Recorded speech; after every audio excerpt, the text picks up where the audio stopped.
All right, you primitive screwheads, listen up. Pokey Bones Rock Rage Radio.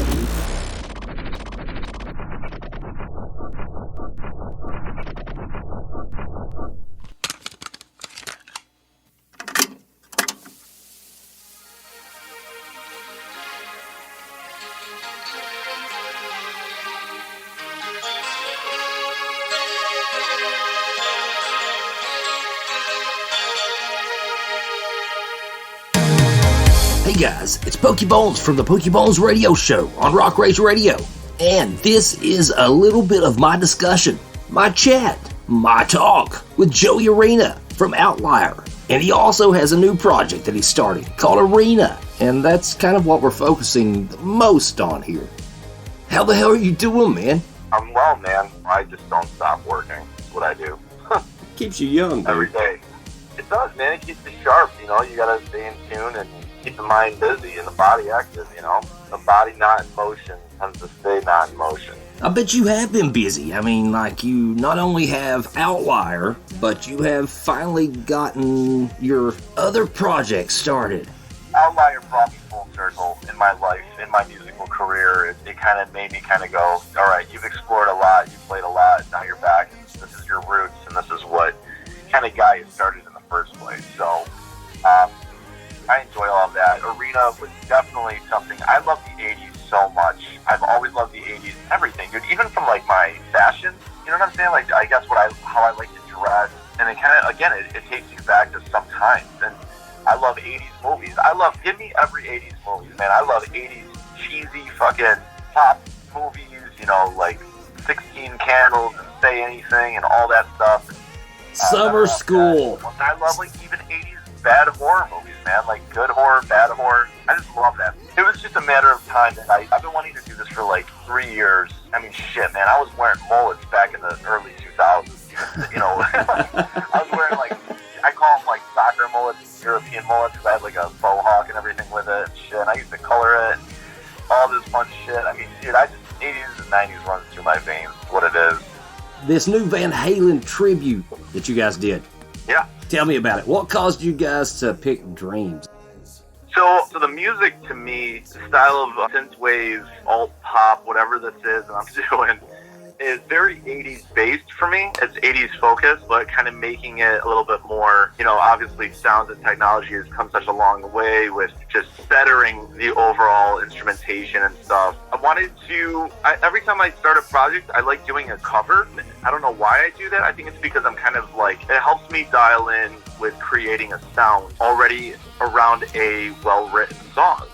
I actually wanted to cover Van Halen for about 10 months now. I told JD, I'm like, yeah, I want to do a Van Halen song. He's like, what song you want to do? I said Dreams, and he goes, I knew you were going to say that. That's my favorite song too. So we chose to do that, and I knew it was one he could get behind, and, you know, just kind of, we would both make it the best of our ability. Now, when Eddie passed, like, we were already in the middle of working it. When Eddie had passed, I'm like, you know what, man? Because, again, guitar is my forte. I wanted to make it a tribute to Eddie versus just a cover.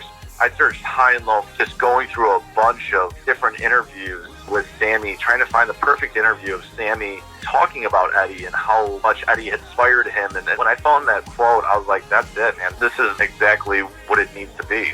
Now, Sammy has heard this and has responded. I say that was pretty awesome to get some kind of feedback from somebody of that magnitude. Yeah, that is, I'll never be able to find the words to describe how amazing that was. I sometimes feel like he was not talking to me. I try to say that, you know, I explain that to people because I still, when I watch it, I'm like, holy shit, this dude's talking about me. Like, I have to kind of keep reminding myself of that. It's very weird. I'm like, damn, that's really, really, really fucking cool. And then I go back and I go, holy shit, this guy's saying that to me, about me.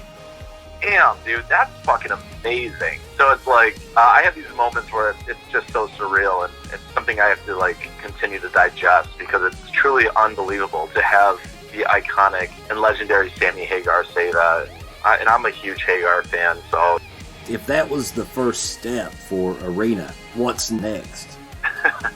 I know, dude, that's like, so, I tell you what, that raises the bar so damn high now that it's like making me second guess everything I have lined up.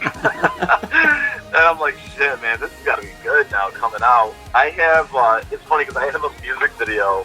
I have a music video we did for the cover, but it was smaller budget, nothing crazy. We were starting to find the outlet to release to, and I called my publicist. I go, bump the brakes, we are not releasing that video. Dude, it's the video, it's not bad by any means. It's not bad at all. It's super fun. But like, I got my press report, I got my radio and playlist report, I got all of this, and I'm like, that's it, man. Too many eyes are on this now. I can't release anything mediocre. It's like, when you come out the gate, it's kind of like building blocks. When you build a band, you build a project. It's like building blocks. It's nice and fun. You get to grow as you go. And I was like, fuck, man, this is like already so high that I'm like, I'm going to like second and triple guess every single thing I do now just to make sure I'm like one-upping myself. So what's next? Well, immediately, and I love this for the press, I love being so real about this, but as soon as I get off the phone with you, I'm calling my main videographer and going, yo, what can we do and in a short period of time? So that's what's next. There you go. See? At least you have a plan. I mean... Yeah, I know, dude. I have a plan to freaking scrap literally everything that I had just done. Where can everybody find the arena song that's already out, Dreams, and what you're going to be putting out? Everybody can find Dreams on Spotify, Apple Music, Google Play, Pandora, all the major outlets. You can find it everywhere. What can we expect from Ovtlier? Because you're still running both. You know, you're going to entertain the masses. Ovtlier is going to be dropping a guest vocal version featuring Ricky Armelino from Ice Nine Kills April 2nd. So we are re-releasing Who We Are with Ricky featuring on it. It sounds awesome. He put his own take and spin on it. It's really cool. He ends up doing really cool shit in it that I did not in the original version. And then we will be releasing a brand new single called Bulletproof shortly after, followed by hopefully dropping singles left and right after that. We got a lot of music in the arsenal, and we're ready to come out guns blazing.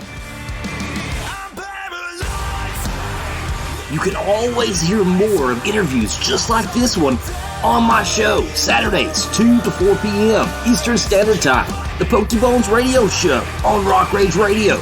Download the free app from your phone's app store or go to www.rockrageradio.com. 6 feet underground.